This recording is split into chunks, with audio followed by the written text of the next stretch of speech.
শোন, একটু আগে আমেরিকার প্রেসিডেন্ট ফোন দিছিল, কয় শিয়াল ভাই আসেন রাজনীতি শিখাইয়া যান।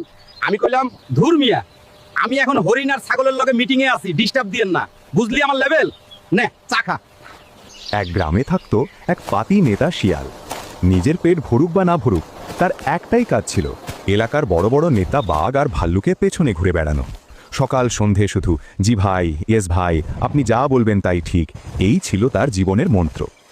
গ্রামের মোড়ে দাঁড়িয়ে সে বড় বড় কথা বলতো, আরে বানর ভাই, বাঘ ভাই তো আমার একদম আপন লোক, আর ওই ভাল্লুক ভাই কালও আমার সাথে বসে চা খেলো, এলাকায় কোনো সমস্যা হলে শুধু আমার নাম বলিস, সব ক্লিয়ার। গ্রামের সবাই মুচকি হাসত, কেউ বিশ্বাস করত, কেউ করত না। একদিন কি হলো, শিয়াল মুরগি চুরি করতে গিয়ে হাতে নাতে ধরা পড়ে গেল। গ্রামবাসীরা লাঠি নিয়ে তার পেছনে ছুটল। ভয়ে কাঁপতে কাঁপতে শিয়াল দৌড়ে গেল বাঘ ভাইয়ের গুহায়। হাঁপাতে হাঁপাতে বলল, বাঘ ভাই বাঁচান, গ্রামবাসী আমাকে ধরতে পারলে আজ আমার দফা রফা করে ফেলবে। বাঘ চোখ মেলে তাকিয়ে বলল, তুই কে রে, চিনি না তো, ভাগ এখান থেকে, ঘুমাতে দে আমায়। শিয়ালের বুকটা ধক করে উঠল। তড়িঘড়ি করে সে দৌড়ল ভাল্লুক ভাইয়ের কাছে।